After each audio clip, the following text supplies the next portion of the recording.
They say a storm only shakes the sky, but that night it shook my life too. I had just dragged myself home from a brutal 14-hour shift. Shirt sticking to my skin, boots soaked, hair dripping rainwater down my face. I wanted nothing except to collapse on the couch and forget the world existed. Welcome back to my channel, Classic Stories. If you're new here, please don't forget to subscribe, like, and share. Now, let's dive into the story. But then came the knock. Soft. Then again, desperate. Almost like someone knocking on the last door they hoped would open. I pulled the door open and froze. Standing there was Elena Carter, my best friend's younger sister. Except she didn't look like the girl I remembered. She looked broken. Rain dripping from her long dark hair. Deep neck red top clinging to her. A tiny duffel bag hanging loosely from her hand. Her hazel eyes shimmered with something between exhaustion and fear. "Your lights were on," she whispered, voice trembling. "Can I stay here tonight?" "Just tonight. I don't want to go back."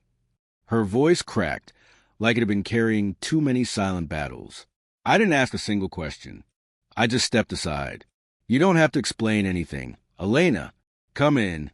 Inside, she stood near the hallway, arms wrapped around herself, shivering. I handed her a towel, a loose shirt, and made her something warm to drink. For a long time, she said nothing. Just breathing, existing, trying not to fall apart. Some people heal with words. Others need silence before they can trust their voice. It was past 1 a.m. when I started laying a blanket on the couch. And then, finally, she spoke behind me. "Alex." Her voice was soft. "Nervous. Is there space left in your bed?" I stopped, not because of the question, but because of the fear behind it. The fear of being unwanted. The fear of being too heavy for someone else's life. The fear of sleeping alone with her thoughts again. "There's space," I said quietly. "But only if you're sure." She nodded, eyes shining. I don't want to sleep alone tonight." We lay on opposite sides at first, staring at the ceiling. I could hear her breaths, uneven, shaky, like she'd been holding the world on her chest for too long. After several minutes, she whispered, "Do you think it's stupid that I left?" "No," I answered instantly. She exhaled shakily. I couldn't stay there anymore.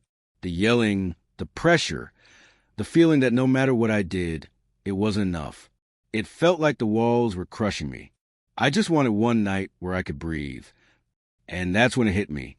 She didn't come here because I was the nearest option. She came because she felt safe with me. And safety isn't small. Safety is intimate.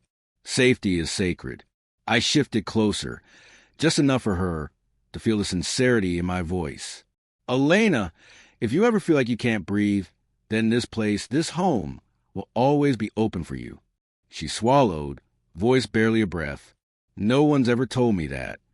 A long silence. A heavy one, but a healing one. At some point, her fingers brushed against mine, maybe by accident, maybe not.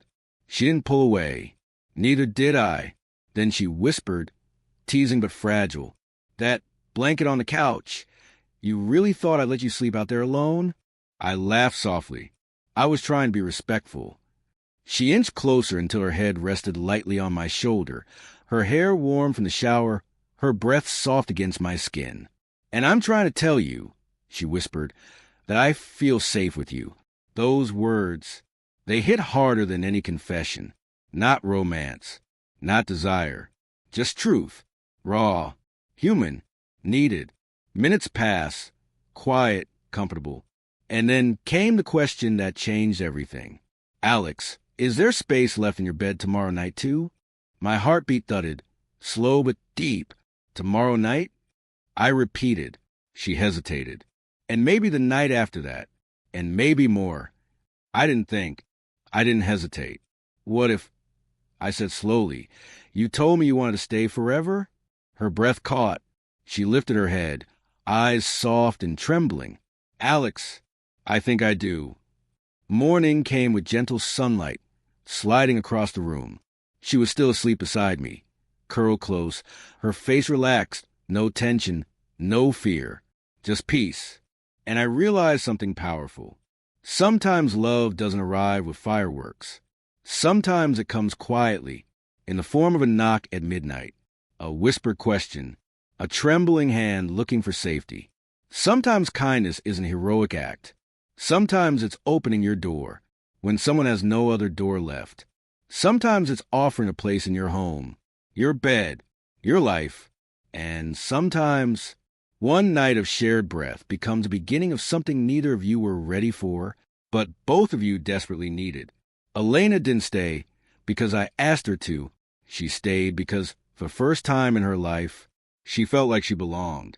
And honestly, that's all any of us ever want. A place to breathe, a place to rest, a place to be loved quietly, deeply, without conditions. That night didn't just shake the sky. It reshaped my entire world.